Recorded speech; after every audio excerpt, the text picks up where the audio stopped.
மக்கள் வணக்கம். மீண்டும் இந்த ஆலயம் நிகழ்ச்சியின் மூலம் உங்கள் அனைவரையும் சந்திப்பதில் மிக்க மகிழ்ச்சி.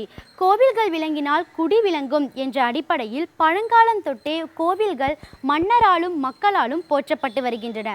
ஆலயங்களுக்கு சென்று பார்த்து வணங்கி வருவதால் தனி மனிதனின் சிந்தனையும் செயலும் நன்றாகும். இதன் விளைவாக சமுதாயம் நன்மை பெறும். அந்த வகையில் இதோ இந்த ஆலயம் நிகழ்ச்சி உங்களுக்காக.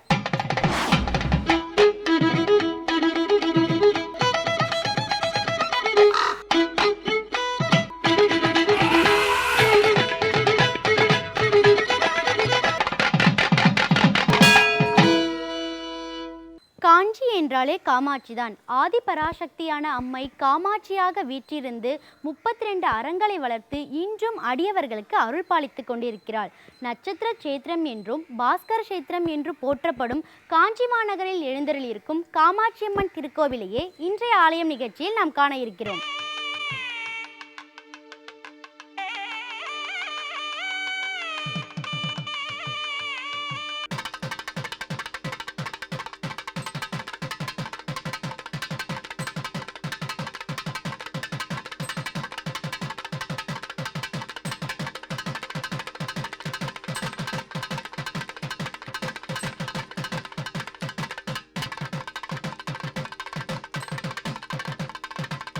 பூலோகத்தில் மொத்தம் 1400 சக்தி பீடங்கள் இருக்கின்றன.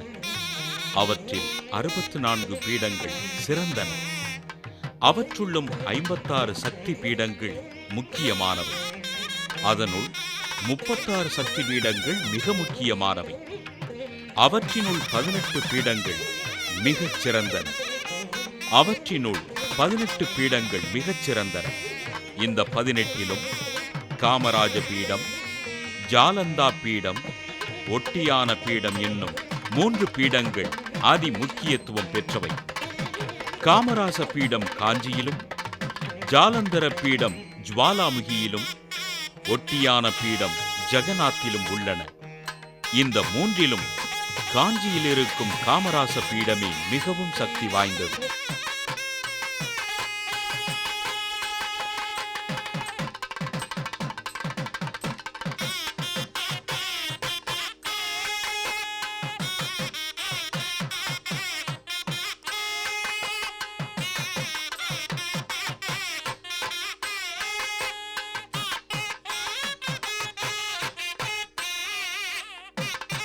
காஞ்சி மாநகரத்தின் மையப்பகுதியில் ஊரின் திலகமாக விளங்குகிறது இந்த காமகோட்டம். காஞ்சியில் அன்னை பராசக்தி அங்குசம், பாசம், கரும்புவில் மலர் ஏந்திய கைகளுடன் பத்மாசனத்தில் வீற்றிருக்கும் அழகும் அருளும் நாடி வருவோர்க்கு நன்மையளிக்கும் விதத்தில் உள்ளன. இந்த காஞ்சி மாநகரை சத்தியவிரத சேத்திரம் என்றும், பாஸ்கர சேத்திரம் என்றும், தைலஜ சேத்திரம் என்றும், ஹரிஹர சேத்திரம் என்றும், சக்தி சேத்திரம் என்றும், மகா புண்ணிய சேத்திரம் என்றும், கைலாய வைகுண்டம் என்றும், ஸ்ரீபுரம் என்றும் ஆகமங்கள் போற்றுகின்றன.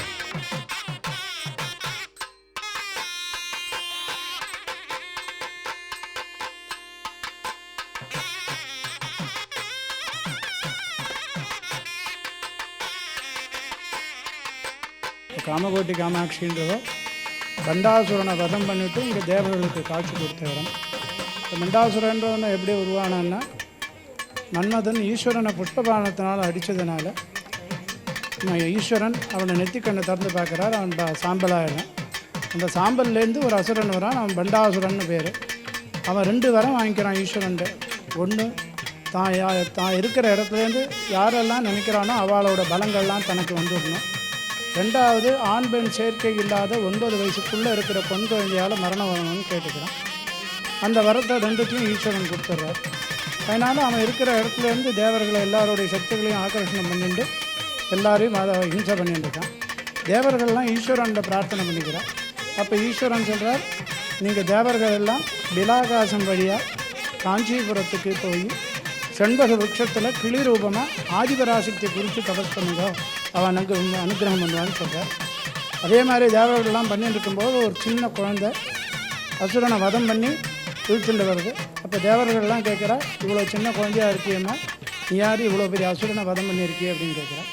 அப்போ என்ன மாதிரி சின்ன என்ன மாதிரி பிரதிமை பண்ணி வச்சு நீ எல்லாம் தியானம் பண்ணிட்டு பிரம்ம முகூர்த்தத்தில், அதாவது வெடிகாலம் 4லேருந்து 5 இந்த பிரம்ம முகூர்த்தத்தில் நான் யாருன்னு சொல்கிறேன்.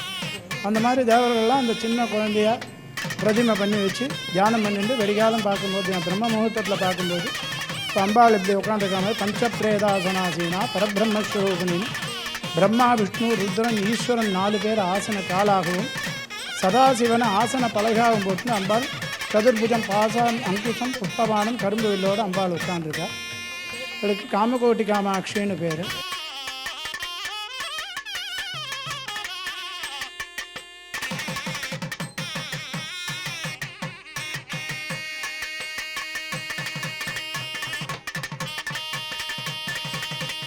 விஷ்ணு என்றும் சக்தி என்றும் சகுன பாவனையால் 2 உருவமாக பாவிக்கப்பட்டும் மகா மாயை என்று நிற்குண பாவனையால் ஒரு உருவமாக பாவிக்கப்பட்டும் விளங்குகின்ற சித் சக்தியாகிய மகாதேவியே ஆகாச ரூபமாயும் புருஷ ரூபமாயும் சக்தி ரூபமாயும் வரதராஜ ரூபமாயும் காமாட்சியே விளங்குகிறாள் என்று காமாட்சி லீலா பிரபாவம் தெரிவிக்கிறது.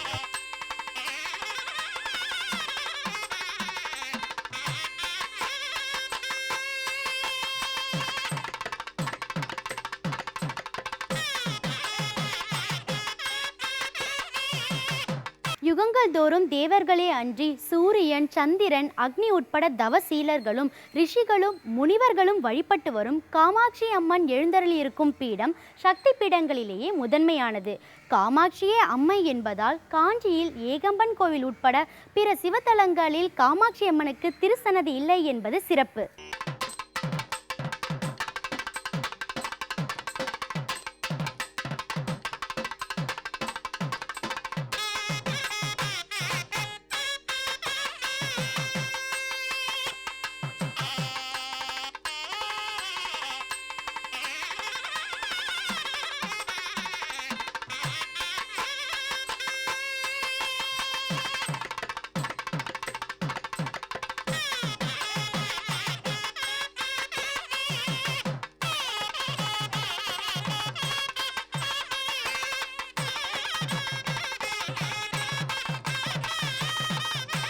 காஞ்சி மாநகரின் வாயு மூலையில் ஏகம்ப ரூபமாய் சிவபெருமான் நின்றருள, அக்கினி மூலையில் விஷ்ணு ரூபமாய் வரதராஜமூர்த்தி நின்றருள, 2 இடங்களிலும் அருள்வது யாதொரு சக்தியோ அதுவே அன்னை காமாட்சியாக இத்திருக்கோயிலில் அருள் பாலிக்கிறாள்.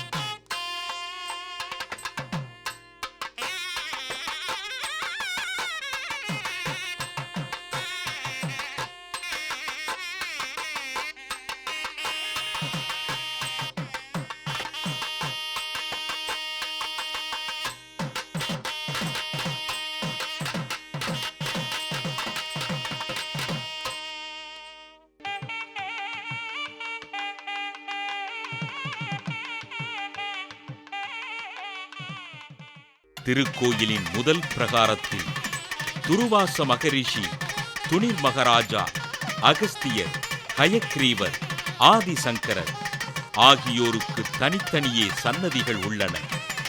தபஸ் காமாட்சி, உற்சவ காமாட்சி, ஸ்வர்ண காமாட்சி, ராஜசியாமளா, மகிஷாசுரமர்த்தினி என்று பல திருநாமங்களுடன் இந்த திருக்கோயிலில் காமாட்சி தனித்தனி வடிவங்களில் எழுந்தருளி பூரண காயத்ரியாக அருள் பாலிக்கிறாள் ஆதிபராசக்தி.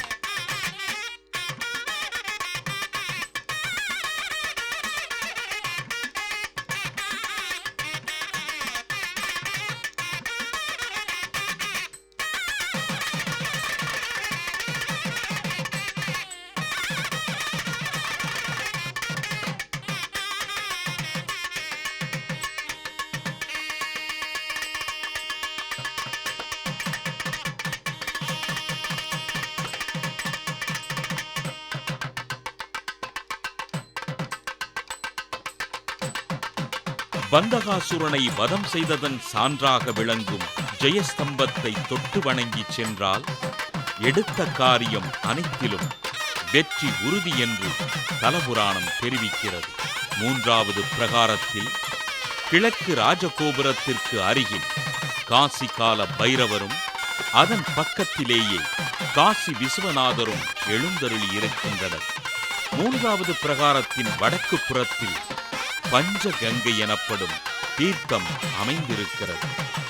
தீர்த்தக்கரையில் பூத நிக்கிரக பெருமாள் நின்ற, அமர்ந்த, கிடந்த கோலத்தில் காட்சியளிக்கிறார்.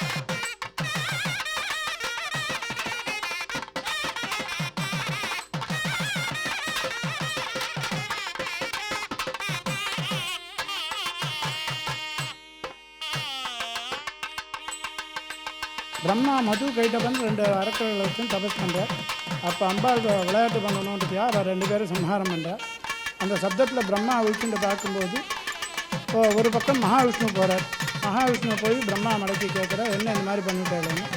நான் இந்த மாதிரி பண்ணலப்பா, அந்த பக்கம் சூலாயுதபாணியாக ருத்ரன் போகிறார், அவரை போய் கேளுன்னு சொல்கிறார். பிரம்மா இந்த பக்கம் வரும்போது அம்பாளை ருத்ரனா போகிறார். அப்புறம் ருத்ரனை இது பண்ணி கேட்கும்போது 2 உருவமும் சிரிச்சுட்டே மறந்துடுது. அதுதான் பிரம்மா தெரிஞ்சுக்க இதெல்லாம் அம்பாள்னு.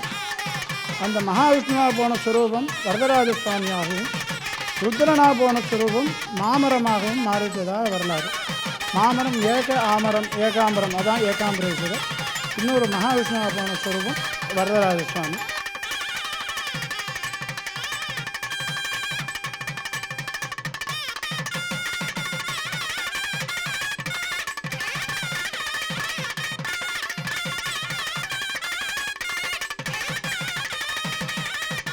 ஸ்ரீசக்கர பீடமாகவும் முதன்மையான சக்தி பீடமாகவும் உள்ள காஞ்சி காமாட்சி திருக்கோயில் சகல மங்களங்களும் நல்கும் பொற்கோயில் என்றால் அது மிகையில்லை.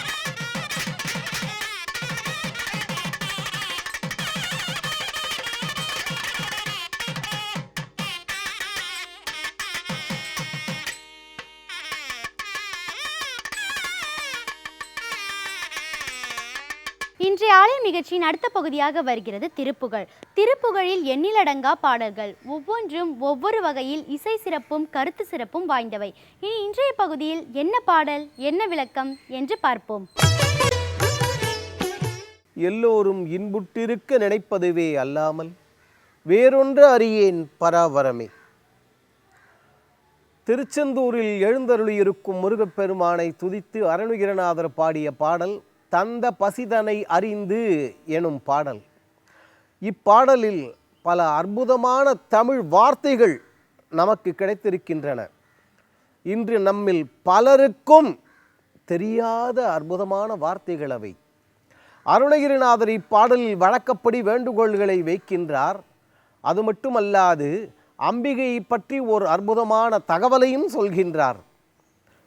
தகவல் என்ன, வார்த்தைகள் என்ன என்பவற்றை பாடலை பார்த்துவிட்டு பிறகு பார்ப்போம். தந்த பசிதனை அறிந்து மூலை அமுது தந்து முதுகு தடவிய தாயார் தம்பி பணிவிடை செய் தொண்டர்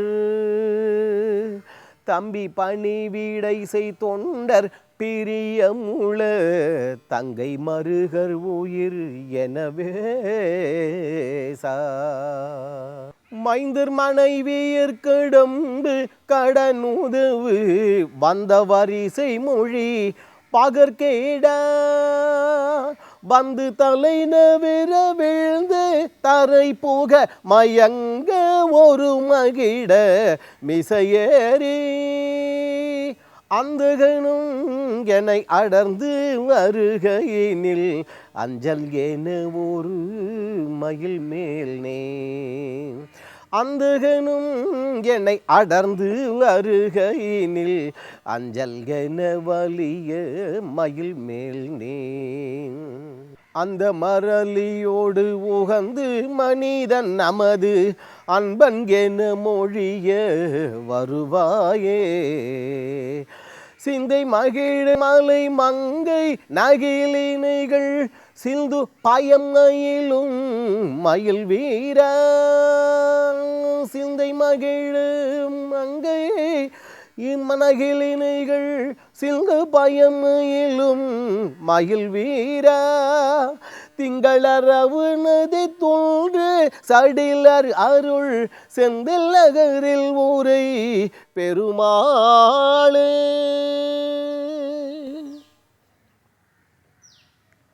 பாடலின் பிற்பகுதியில் அவர் வழக்கப்படி விளக்கங்களை சொல்லும் பொழுது தலையில் பிறைநிலவி சூடியிருக்கும் சிவபெருமானுடைய குழந்தை, கங்கா நதியை சூடியிருக்கிறவருடைய குழந்தை, இவ்வாறெல்லாம் சொல்லி கொண்டு போய் திருச்செந்தூரில் எழுந்தருள் இருக்கும் முருகப்பெருமானை என்று சொல்லி அம்பிகையை பற்றி அழகாக சொல்லுகின்றார். சிந்தை மகிழும் மங்கை இரு நகில் இணைகள். சிந்து பயம் என்று தவறாக நாம் உச்சரித்து விடக்கூடாது. சிந்து பயம். பயம் என்கின்ற வார்த்தைக்கு பால் என்பது பொருள். அம்பிகையை பற்றி இங்கே அருணகிரிநாதர் இவ்வாறு சொல்ல காரணம் என்ன? பாடலின் முடிவில் இவ்வாறு முருகப்பெருமானுக்கு அம்பிகை பாலுமுதம் ஊட்டியதை சொன்னவர் பாடலின் தொடக்கத்தில் தந்த பசிதனை அறிந்து முளைய முது தந்து முதுகு தடவிய தாயார் என்று நமக்கெல்லாம் நம் தாயார் பால் ஊட்டினாலே அந்த நிகழ்ச்சியையும் சொல்லி துவக்குகின்றார். அம்பிகை வேறு, அன்னை வேறு அல்ல, நினைவில் வைத்துக் கொள்ளுங்கள். பாடலின் ஆரம்பத்தில் அன்னையை பற்றி, தாயாரை பற்றி சொன்னதற்கு காரணம், எல்லா இடங்களிலும் நாம் நேரிடையாக வர முடியாது என்பதற்காகவே ஒவ்வொரு குடும்பத்திலும் அவன் அன்னையை படைத்தான், தாயாரை படைத்தான் என்கின்றன நமது பழந்தமிழ் நூல்கள் எல்லாமே.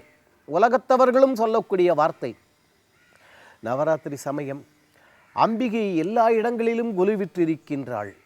குரு வீட்டிருத்தல் என்றால் இப்படி நடுநாயகமாக இருப்பது. அவருக்கு கீழாக அரசவையில் கேள்விப்பட்டிருப்போம் அல்லவா, மகாராஜா அங்கே கொலு விற்றிருக்கின்றார்.